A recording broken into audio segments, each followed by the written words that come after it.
Bonjour à tous.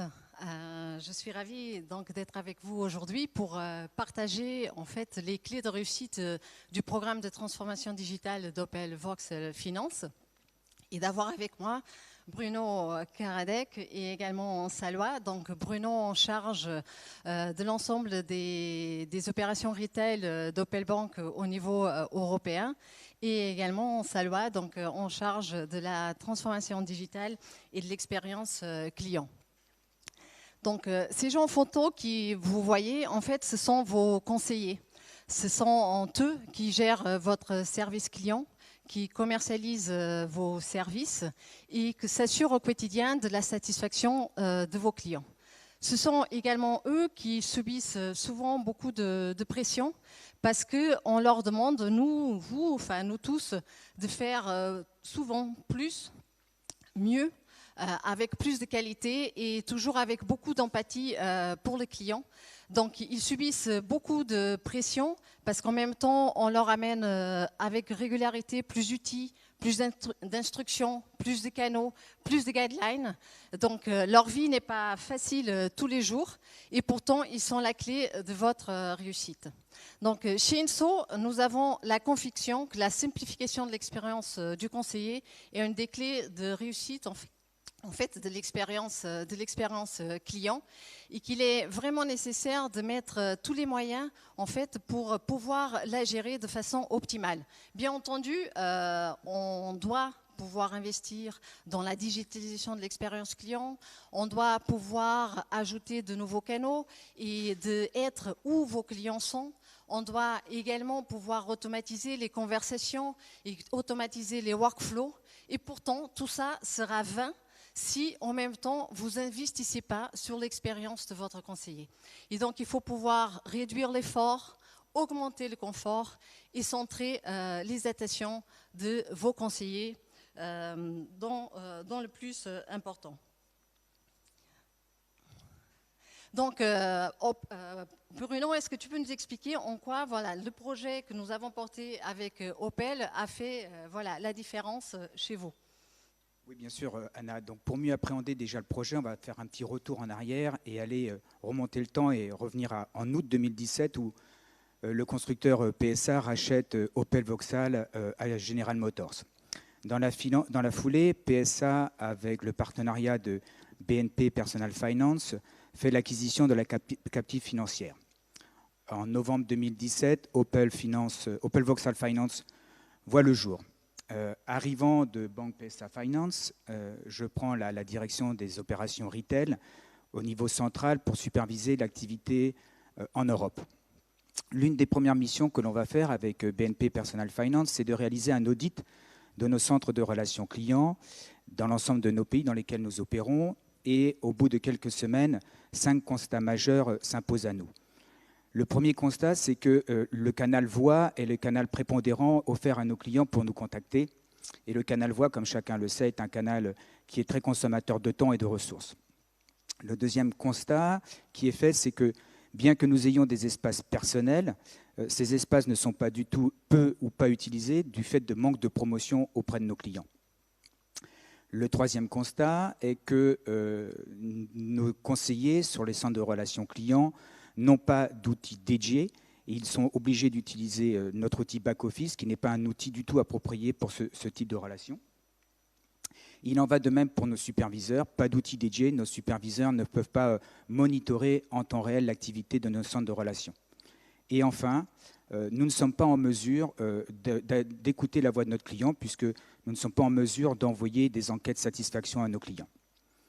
Fort de ces constats et afin de nous mettre au même niveau que nos 2 actionnaires majoritaires, nous définissons 3 axes majeurs à mettre en place.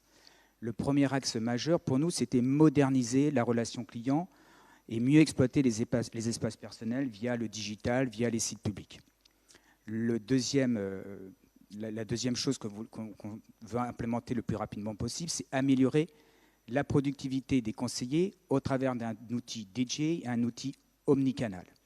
Et enfin, ce que l'on veut faire, c'est remettre le client au centre de notre stratégie. Et ce que l'on veut être capable, c'est pouvoir mesurer la qualité, le niveau de qualité que nous offrons à nos clients par des enquêtes de satisfaction.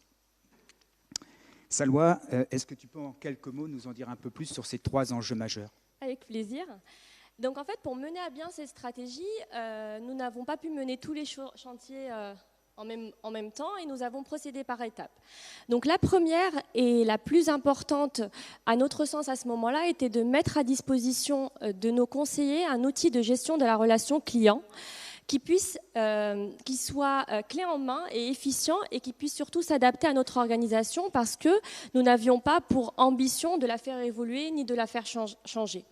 Donc finalement, nous étions en recherche d'une solution qui puisse répondre aux attentes des 3 parties qui allaient utiliser cette solution. Donc les premiers sont les conseillers. Donc nous étions à la recherche d'une solution qui soit en mesure de simplifier leur quotidien, qui soit unifié et qui soit accessible pour pouvoir améliorer leur efficacité. Ensuite, nous étions à la recherche d'une solution qui soit apporteuse d'une valeur ajoutée pour les managers pour qu'ils puissent piloter en temps réel l'activité des conseillers. Et enfin, une solution pour les pays parce que nous avions pour ambition d'avoir un outil qui soit homogène, mais également en mesure de s'adapter aux spécificités de chaque marché. Bref, ce que je vous demandais, c'est de trouver le mouton à 5 pattes. Exactement, en fait, c'est presque ça, parce qu'on cherchait une solution, mais également, on était à la recherche d'une entreprise pour nous accompagner dans cette transformation digitale, qui soit en mesure de s'adapter à notre organisation et qui puisse nous proposer un outil qui soit omnicanal, unifié, agile, mais aussi qui puisse évoluer dans le temps et nous accompagner dans cette transformation. Donc pour ce faire, nous avons mené un appel d'offres donc auprès des principaux acteurs du marché de la gestion de la relation client. Et notre choix s'est porté vers INSO, l'éditeur français INSO, parce que l'outil nous a certes convaincus, mais nous avons aussi été convaincus par l'expertise de cette entreprise à accompagner des organismes tels que le nôtre dans une dimension internationale et à mener aussi des projets qui sont complexes. Nous sommes une banque et avec tout ce que ça impose en termes de législation et de contraintes, et INSO nous a convaincus dans cette démarche. Et effectivement, en fait, on s'est retrouvé à être sollicité par OVF pour mener leur projet de transformation. Il fallait qu'on puisse apporter pas uniquement en fait notre solution, mais également notre connaissance en fait du déploiement de projets complexes, de projets à dimension internationale. Juste pour vous donner une idée un peu de la dimension du projet. Donc nous avons 7 pays, 5 langues. Nous avons 3 partenaires centres de contact, donc Sitel, Capita, Téléperformance. Et nous avons également en fait 3 activités différentes, donc à la fois le service client, la gestion du back-office avec l'ensemble de la vie du contrat et après la gestion des réclamations. Et par-dessus tout ça, il était nécessaire, pas uniquement en fait, d'amener un outil unifié omnicanal, mais également en fait, vraiment de porter le changement, d'aider OVF à faire progresser et à faire évoluer de façon très significative ces processus dans un cadre où en même temps il fallait perdre personne sur le chemin, puisque l'organisation ne devait pas changer. Il était nécessaire de faire avec les équipes qui étaient sur place. Donc, comme ça l'a dit, le choix s'est porté pas uniquement sur l'outil, mais également sur notre expertise. Et donc, juste pour faire une petite explication, pourquoi cette expertise-là? Parce qu'en fait, Sitel, INSO est une spin-off du groupe Sitel. Et donc, on est né en plein cœur des centres de contact. On a accès à quelque chose d'extraordinaire, qui est un laboratoire de 75 000 conseillers, superviseurs, managers. Et donc forcément une capacité d'écoute et de compréhension en fait des besoins de la relation client très fine, et également la capacité en fait vraiment de tester nos modules, nos fonctionnalités, les nouvelles usages pour voir ce qui marche pas et d'ajuster au mieux notre approche. Donc pour Opel Voxel Finance, donc en fait on a designé une solution bien ajusté à ses besoins, puisqu'il soit un peu comme une boîte de Lego qu'on peut combiner un peu comme on veut. Et on a amené trois points fondamentaux. Donc la première chose, c'est qu'on a unifié toutes les activités et tous les canaux, vraiment de manière à pouvoir centraliser l'ensemble de la gestion, à la fois du téléphone, de l'email et du chat sur l'ensemble des activités. Ensuite, nous avons faire quelque chose qui est très important dans le secteur bancaire, c'est que nous avons personnalisé, créé des espaces qui sont complètement quelque part hermétiques, qui permettent de segmenter la donnée, puisqu'on est sur un secteur réglementaire, et de personnaliser des écrans, des tableaux de bord, des KPIs pour vraiment fournir ce qu'il faut pour chaque pays, répondre à ses contraintes réglementaires et également aux spécificités culturelles des pays. Et enfin, nous avons également fait une intégration assez lourde avec le back-office de OVF pour pouvoir apporter aux conseillers une vision 360 du client et du contrat, mais également une vision de l'ensemble de l'historique des interactions. Bien entendu, avec toute cette évolution un peu d'outils, on a toujours accompagné cette gestion du changement, cet accompagnement des équipes opérationnelles, à la fois conseillers, managers, pour ne pas les perdre, pour les faire adhérer au projet, mais un peu dans une situation un peu particulière, Bruno, puisqu'en pleine crise sanitaire. Est-ce que tu peux nous en dire un peu plus ? Oui, tout à fait. Nous avons dû faire face à un challenge supplémentaire puisque la crise sanitaire est arrivée à partir du mois de mars et nous avions décidé de déployer notre outil au mois d'avril. Donc on n'a pas arrêté, donc on a dû déployer notre outil en pleine crise sanitaire et avec des agents qui se retrouvaient confinés chez eux et donc former des agents confinés à la maison avec le conjoint, avec les enfants. Bref, c'était pas gagné. Grâce à la créativité et à l'agilité des équipes IT, des équipes d'INSO, de nos collaborateurs, nous avons pu en quelques mois délivrer une solution complète. Alors attention, on n'a pas réalisé de Big Bang, on y est allé canal par canal, processus par processus, et ce n'est qu'une fois que chaque canal était bien approprié par nos agents que nous passions au canal ou au processus suivant. On peut dire aujourd'hui qu'avec ce qui a été mis en place, une remontée automatique de la fiche client, les informations consolidées sur un seul écran, le routage automatique des appels entrants et des mails où on est capable d'envoyer l'appel ou l'email vers le bon département ou le bon conseiller.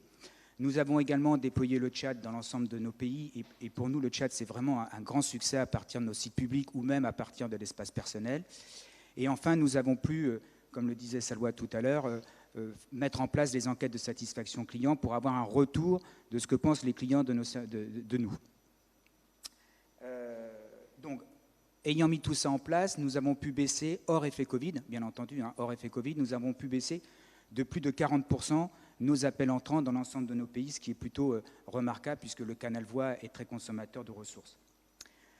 Maintenant que nous avons fait le plus facile, maintenant que nous avons posé les bases, on peut envisager le futur un peu plus sereinement. Et Salwa, est-ce que tu peux nous dire en quelques mots quels sont les projets que nous avons dans le futur avec INSO ? En effet, les résultats sont extrêmement encourageants puisque réussir à faire baisser le flux entrant voix, donc celui des appels de 40%, nous conforte dans notre stratégie et nous pousse à accélérer et à nous focaliser sur nos deux autres enjeux majeurs qui sont tout d'abord la digitalisation du parcours client. Notre ambition est de rendre le client plus autonome et de lui proposer, de lui offrir un espace personnel qui soit enrichi et ce, à travers une passerelle que nous souhaitons mettre en place entre notre plateforme d'espace client et de INSO pour pouvoir permettre au client d'être en mesure d'interagir avec nous. Donc, il aura accès à ses demandes en temps réel, aux historiques des échanges avec nous. Il pourra aussi enrichir ses demandes en téléchargeant par exemple des fichiers si besoin. Et l'autre projet, c'est de pouvoir le notifier en instantané à chaque fois qu'un opérateur est intervenu dans son dossier. Donc il puisse suivre de façon autonome la gestion de son dossier. Toujours en fait dans cette stratégie de digitalisation de parcours client, nous avons développé, comme le disait Bruno, le web chat dans l'ensemble de nos pays européens. Aujourd'hui, ce canal, à lui seul, représente jusqu'à 15% de nos flux et de nos interactions avec lui. Nous souhaitons donc élargir les communications, les outils de communication, les digitaliser, et nous allons dans quelques semaines déployer WhatsApp auprès de nos clients. Et enfin, et c'est vraiment un axe stratégique majeur pour nous pour l'année 2021, même dès aujourd'hui, c'est de mettre la qualité au cœur de notre stratégie de gestion de la relation client. Grâce à tout ce que nous avons mis en place aujourd'hui, nous sommes en mesure de monitorer, de suivre en temps réel les KPI majeurs de la gestion de la relation client, donc le Net Promoter Score, le Net Easy Score et aussi le First Contact Resolution. Et grâce à ces indicateurs, nous sommes en mesure d'aller au-delà des attentes du client, de les anticiper, de pouvoir améliorer son parcours pour, in fine, c'est bien évidemment notre ambition, de pouvoir le fidéliser. Donc Anna, tu le vois, encore des projets qui sont riches, qui seront, nous l'espérons, novateurs, où le test and learn sera à la clé de ce que nous allons mener ensemble. Oui, Salva, et en fait, on est prêt à relever ces challenges-là. Et on est prêt notamment parce que les bases techniques ont été posées. Donc aujourd'hui, on se retrouve avec un outil qui est complètement centralisé, qui dispose de l'intégralité des données et qui nous permet maintenant de en fait, offrir une agilité vraiment accrue à Opel Bank Finance pour pouvoir en fait, tester des nouvelles choses, voir ce que les clients souhaitent, et ce qui crée de l'appétence chez eux et pouvoir voilà, innover toujours dans cette relation client. Peut-être maintenant, Bruno, en fait, si on voulait sortir un peu les leçons en fait, de ce projet de transformation qui finalement n'est pas fini, il a toute une première étape qui a été faite et on rentre dans une phase 2. Donc, quelles seraient les leçons principales qu'on pourrait en tirer ? Alors pour moi, la première leçon qu'on peut tirer, c'est que le leadership doit être sponsor d'un tel projet. Déployer un tel outil dans 5 pays différents en même temps et en quelques mois, si le central n'est pas moteur, si le central n'est pas impliqué du début jusqu'à la fin, ça ne peut pas fonctionner. Tu as raison Bruno, le leadership mais aussi le terrain. Tout ce qu'on doit initier, tout ce qu'on a fait a été fait pour et à travers le terrain parce qu'on a été à leur écoute, on les a accompagnés mais on a aussi fait en sorte qu'ils s'approprient cette transformation parce que c'est à travers eux que tout se passe. Et finalement, si je mets moi un peu ma casquette en fait d'éditeur logiciel pour en tirer également quelques leçons, le mot collaboration pour moi vient de façon extrêmement importante. En fait, collaboration entre les équipes métiers, les équipes techniques. On sait Bruno, c'est quelque chose qui n'est pas facile. Ce sont des équipes qui souvent ne se parlent pas, elles n'ont pas en fait le même langage. Il faut pourtant les mettre autour de la même table. Il faut les faire parler et se comprendre pour bien structurer le projet et bien l'approcher dans sa complétude. Par ailleurs, peut-être un point également sur la façon de mener un projet. Aujourd'hui, si on veut pouvoir porter ces projets de transformation, il faut le faire de façon incrémentale, par étapes, progressive, toujours pareil, sans perdre personne sur la route, et en testant les choses et en allant plus vite sur le terrain. Et Anna, peut-être un truc, quelque chose d'hyper important, c'est que l'outil doit être en mesure de s'adapter à l'organisation et pas le contraire.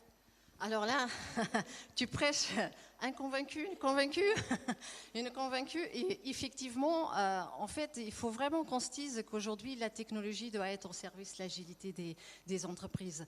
Il faut qu'on puisse apporter vraiment des solutions qui vont s'ajuster au business, qui vont s'ajuster aux activités, qui vont pouvoir évoluer dans le temps.